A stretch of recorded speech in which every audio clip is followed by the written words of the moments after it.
Rachel Henderson Eliff, Executive Vice President of Corporate Social Good at Fenton, talks to host Doug Simon on PR's Top Pros Talk. Rachel, these days, corporate social good can mean lots of different things to different people. How are you defining it?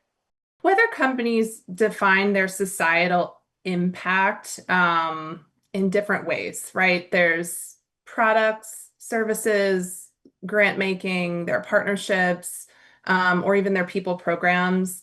Any of that we would describe as corporate social good. But everyone is a little bit different in how they would describe it and where they are in their journey. Yeah. And you've seen the role of corporate social good change, and has it become more meaningful as part of that change? Yeah, over the last 20 years, I've watched and admired the increase in overall corporate awareness and adoption of purposeful programs. They listened closely to what their stakeholders expected of them. An overwhelming majority of consumers have long expressed their desire to see companies be more responsible and contribute positively to society. Over time, they've leveraged their purchasing power, their social media, other methods to demand business leaders and their favorite brands contribute in meaningful, measurable ways. There's obviously been a significant change based on the election. How is that affecting corporate social good? And my follow-up will be, does it still have value? The past two-ish years have been sort of an anomaly in the corporate social good space, in that business leaders are listening almost too much to outside criticisms out of fear, rather than double down and focus on the work and what their own stakeholders are asking of them. Make no mistake about it, doing good is good for business.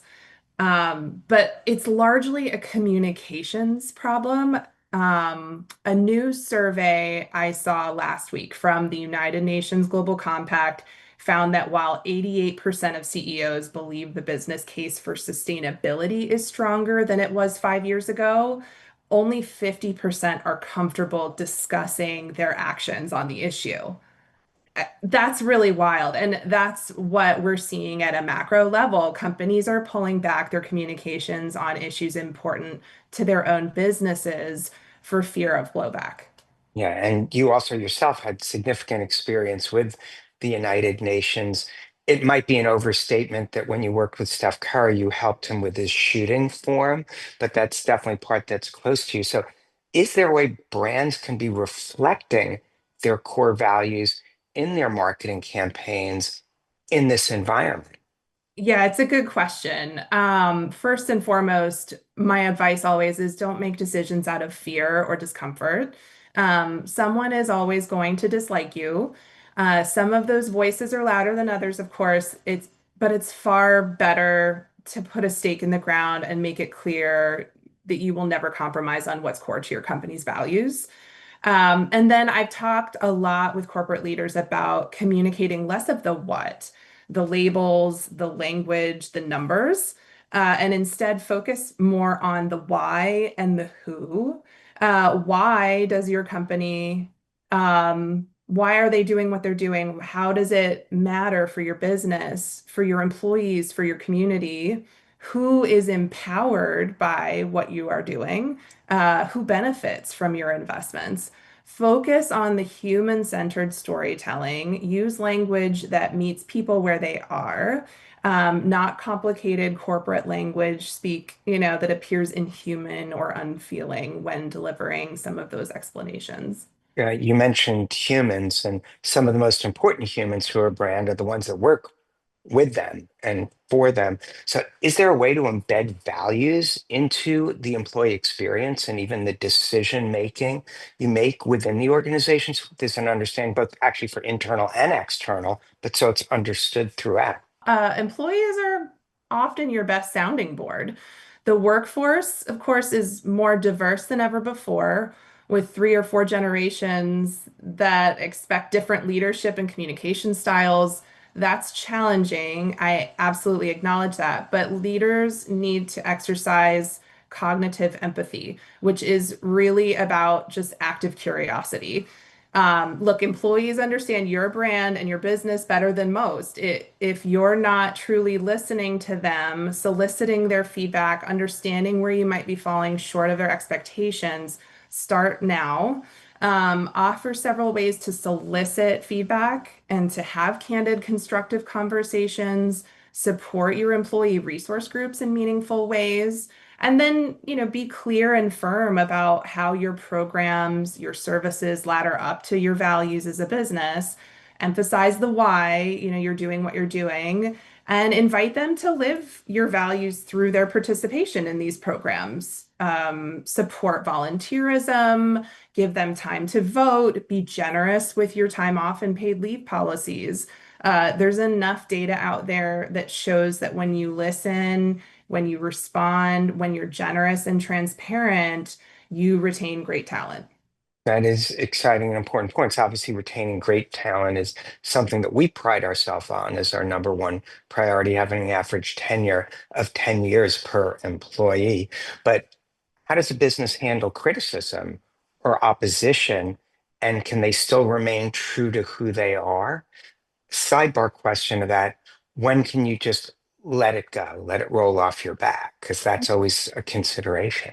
Absolutely. You cannot be all things to all people, nor do you want to be. I know that's really hard to say, but it's true. Stay laser focused on who your stakeholders are, and who they aren't. Listening to what your stakeholders expect from you, will guide your decision making. Consult your attorneys and your communications agencies to help you craft decision matrices and crisis plans, because it's really not if, it's when. Doing or saying nothing does not protect you from criticism or from a full-blown crisis. These things can happen at any time, and so you should just be prepared and expect that it will eventually happen. And listen, I don't envy the position many business leaders find themselves in right now. It's a really challenging environment. In the end, the best way to stand up for your values is to live them every day. The business sector remains the most trusted institution in American society.